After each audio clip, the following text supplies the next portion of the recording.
అందరూ ఇలా వాటర్ పట్టుకోండి. ఏం చేయాలో చెప్తాను. వాటర్ పట్టుకోండి. మీ కళ్ళ ముందు పెద్ద స్క్రీన్ ఉంది. ఆ స్క్రీన్‌లో మీ సినిమా మీరే చూసుకుంటున్నారు. You are the third person. ఇక్కడ కూర్చొని చూసేది మీరు థర్డ్ పర్సన్. నేను గనుక డాన్స్ ప్రోగ్రామ్ అయిన తర్వాత నా డాన్స్‌ని నేను ఎలా చూసుకుంటానో వీడియోలో, డాన్స్ ఆల్రెడీ చేసేసా. చూసుకుంటున్నా. కానీ ఇక్కడేంటి జరగనిదే ఇమాజినేషన్. అది మీరు చూడగలగాలి సినిమాలో.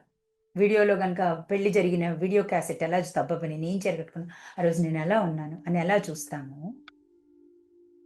ద సేమ్ వే మీరు జరగబోయే సినిమాని మీకు కావాల్సిన డిజైర్ ఏది కావాలో దాన్నే, ఏది పడితే అది చూడొద్దు. ఏది ఒకదానికి ఫిక్స్ అవ్వండి.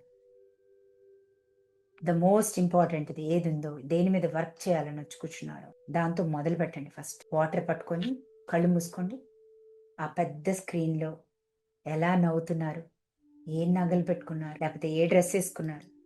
ఎవ్రీ డే ఆ ఇమాజినరీ సినిమాని, ద 4D కాన్షియస్‌నెస్‌ని, 3D కాదు, 4D కాన్షియస్‌నెస్‌ని, 4D వరల్డ్ తోటి, ఫోర్త్ డైమెన్షన్ తోటి ప్రతిరోజు కనెక్ట్ అయ్యి, ఇమాజినేషన్‌లో అలా జరిగిందని చూసుకొని, ఆ వాటర్‌ని తాగాలి. మెడిటేషన్ ఒక్కసారి చేసినా సరిపోతుంది రోజుకి. మార్నింగ్ లేవగానే ఫస్ట్‌ది. బట్ త్రూఔట్ ద డే 3 సార్లు వాటర్ తాగాలి ఇమాజినేషన్. 1 మినిట్ పెట్టుకొని. 1 మినిట్ టైమర్ పెట్టుకొని. ఇమాజినేషన్‌లో మీరు ఉండగలగాలి. కొత్త వాటర్‌ని వాషింగ్ మిషన్‌లోకి ఏస్తున్నాం.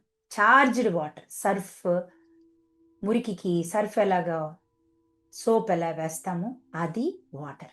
Charged water. ఎలక్ట్రిసిటీ. అర్థమవుతుందండి? కరెంట్. ఇక్కడి దాకా అర్థమైందా? Picture imagination is very important.